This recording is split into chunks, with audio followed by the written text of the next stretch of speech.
सभी मसीह भाई बहनों को प्यार भरी जय मसीह की। यीशु मसीह की पवित्र हज़ूरी में आप सभी का स्वागत करते हैं और हमारे पिता परमेश्वर ने जो हमें अपने वचनों के ज़रिए आज की खुराक दी है उसके लिए प्रार्थना करते हैं। Hallelujah hallelujah hallelujah hallelujah. सर्वशक्तिमान सेना के यहोवा परमेश्वर, आपका शुक्र आपका धन्यवाद करते हैं पिता परमेश्वर जी। आप जलाली परमेश्वर है खुदावंदा जी। आप पिता परमेश्वर जी हमारे महान परमेश्वर है खुदावंद, आपका शुक्र करते हैं पिता परमेश्वर जी। अपने वचनों के सहारे पिता परमेश्वर जी आपने हमें नया जीवन दिया पिता परमेश्वर जी, शुक्रिया अदा करते हैं पिता परमेश्वर जी। आपके वचन पिता परमेश्वर जी हमें गहराइयों से पिता परमेश्वर जी हमारी बुद्ध को अकल को खोलते हैं पिता परमेश्वर जी, हमें वचनों की गहराइयों तक लेकर जाते हैं मेरे यहोवा पिता मेरे जिंदे खुदा जी। पिता परमेश्वर आपका धन्य हो पिता परमेश्वर जी, आपका धन्यवाद हो पिता परमेश्वर जी मेरे यहोवा पिता। प्रार्थना यीशु नासरी के नाम में मांगते हैं, आमीन। हालेलुया। प्रिय भाई और बहनों, जैसे कि हमने कल पढ़ा था कि कैसे शैतान परमेश्वर की परीक्षा ले रहा था बार बार। अध्याय 5 में तब इब्लीस उसे पवित्र नगर में ले गया और मंदिर के कंगोरे पर खड़ा किया। हालेलुया। इब्लीस कौन? शैतान। अब कहाँ ले गया था वो परमेश्वर को? मंदिर की टॉप पर ऊपर ले गया, मंदिर की छत पर, और कंगूरे पर लाकर उसने खड़ा कर दिया। मंदिर की सतह पर, मतलब जो दीवार है वहाँ पर लाकर खड़ा कर दिया उसने परमेश्वर को। और कहा क्या, मतलब शैतान परीक्षा ही ले रहा है पर अभी भी वो परमेश्वर की परीक्षा ही ले रहा है, पर परमेश्वर के पास क्या है? वचन। देखते हैं। और उसने कहा, यदि तू परमेश्वर का पुत्र है तो अपने आप को नीचे गिरा दे, क्योंकि लिखा है। हालेलुया। परमेश्वर को शैतान कह रहा है कि तू अपने आप को कहाँ गिरा दे? नीचे, क्योंकि तू क्या है? परमेश्वर का पुत्र। और वो जानता है, शैतान अच्छे से वचनों को जानता है, फिर भी उसे कह रहा है, क्या जानता है? वह तेरे विषय में अपने स्वर्गदूतों को आज्ञा देगा और वह तुझे हाथों हाथ उठा लेंगे, कहीं ऐसा ना हो कि तेरे पाँव में पत्थर से ठेस लगे।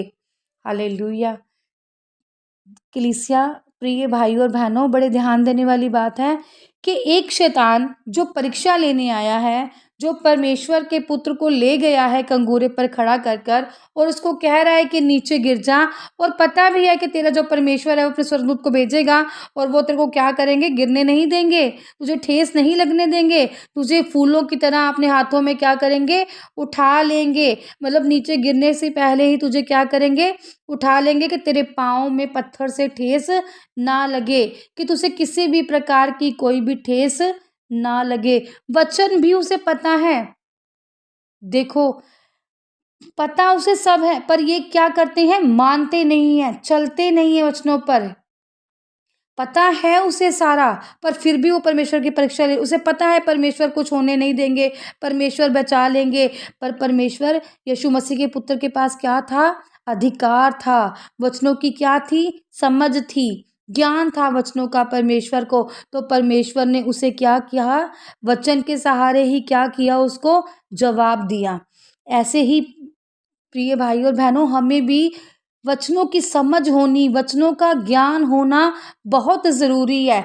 जैसे हमसे कोई लड़ता है तो अब हम उनको क्या करते हैं? जवाब देते हैं, लड़ाइयों के ज़रिए हम जवाब देते हैं। उसके क्वेश्चन पर हम सवाल के जवाब को जवाब देते हैं। अगर उसने हमें कह दिया कि तू गलत है, तो हम उसे क्या कहते हैं? तू तो मुझसे भी ज़्यादा गलत है। तो यहाँ पर उन्होंने क्या किया? वचन के राहे शैतान को क्या दिया? जवाब दिया। परमेश्वर ने क्या जवाब दिया?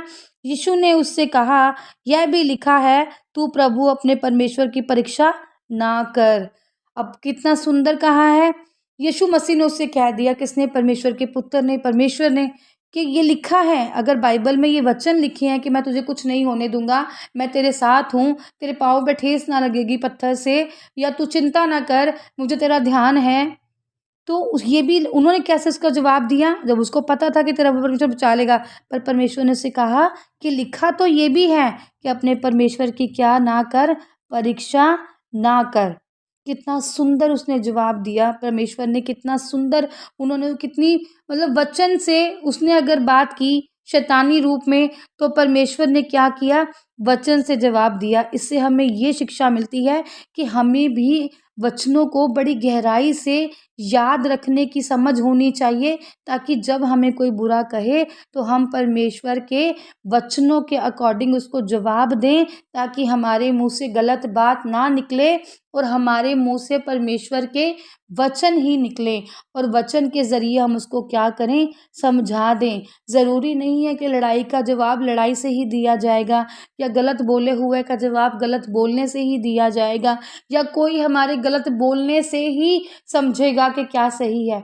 हम वचन के राही भी किसी को समझा सकते हैं, और जब हम वचन के राही किसी को समझाएँगे तो हमारा तो ज्ञान बढ़ेगा ही बढ़ेगा, और जो सामने वाला सुनेगा, और जब सामने वाला समझेगा कि मैं तो इससे लड़ाई कर रहा हूँ, पर ये मुझे कितने सुंदर वचन के सब ठंडे स्वभाव से मुझे दीन होकर समझा रहा है।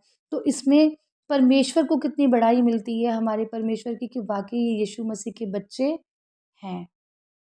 हालेलुया। तो प्रिय और भाइयों और बहनों, कि परमेश्वर हमें हर जगह-जगह पर बचाते हैं। परमेश्वर के वचन हमारे राहों की ज्योति हैं, हमारे जीने का आधार हैं। हमें वचनों का ज्ञान होना बहुत ज़रूरी है, ताकि हम परमेश्वर के वचनों पर चलकर अपने आप को, अपने परिवार को और सारे जहान को बचा सकें और परमेश्वर के अधीन होकर रहें। हालेलुया। प्रार्थना करते हैं। हालेलुया। सर्वशक्तिमान सेना की यहोवा मेरे ज़िंदा परमेश्वर, आपका शुक्र, आपका धन्यवाद करते हैं पिता परमेश्वर जी। आप सर्वशक्तिमान, दयालु और कृपालु परमेश्वर हैं पिता परमेश्वर जी। आपके वचन में भी लिखा है पिता परमेश्वर, धन्य है वह मनुष्य जो बुद्धि पाए और जो समझ को प्राप्त करे, क्योंकि बुद्धि की प्राप्ति सोने की प्राप्ति से भली, उसका ज्ञान अच्छे सोने, उसकी चांदी के, परमेश्वर के जो वचन हैं वो हमें कहते हैं, आपका वचन है कि धन्य है वो मनुष्य जो बुद्धि को प्राप्त करे और समझ को पाए। वचन के ज़रिए भी परमेश्वर ने कहा, क्या है धन्य वह मनुष्य जो बुद्धि पाए और वह मनुष्य जो समझ प्राप्त करे, क्योंकि बुद्धि की प्राप्ति चांदी की प्राप्ति से बड़ी और उसका लाभ चोखे सोने के लाभ से भी उत्तम है। हालेलुया। वाकई अगर हमें बुद्धि मिल जाती है, हम बुद्धि को पा जाते हैं, तो बुद्धि वो क्या है, चांदी की प्राप्ति से भी उत्तम है, क्योंकि जब हमें वचनों का ज्ञान होगा, हम किसी को उसका ज्ञान दे पाएंगे, तो वो हमारे लिए क्या होगा, हमारे लिए भी उत्तम होगा, और जिसको हम सुना रहे होंगे उसके लिए भी उत्तम होगा। धन्यवाद पिता परमेश्वर जी, आपने इतने सुंदर वचनों की खुराक हमें दी, आपका बहुत शुक्रिया, धन्यवाद करते हैं। प्रार्थना यीशु नासरी के नाम में मांगते हैं, प्रार्थना यीशु नासरी के नाम में मांगते हैं। पिता परमेश्वर, आपने इतना सुंदर समय हमें दिया, इतने सुंदर वचन दिए पिता परमेश्वर जी। आपके वचनों से हम बचाए जाएं पिता परमेश्वर जी, तो उसकी खुराक लेकर हम तृप्त हो जाएं। प्रार्थना यीशु नासरी के जीवते नाम में मांगते हैं। आमीन, आमीन और आमीन।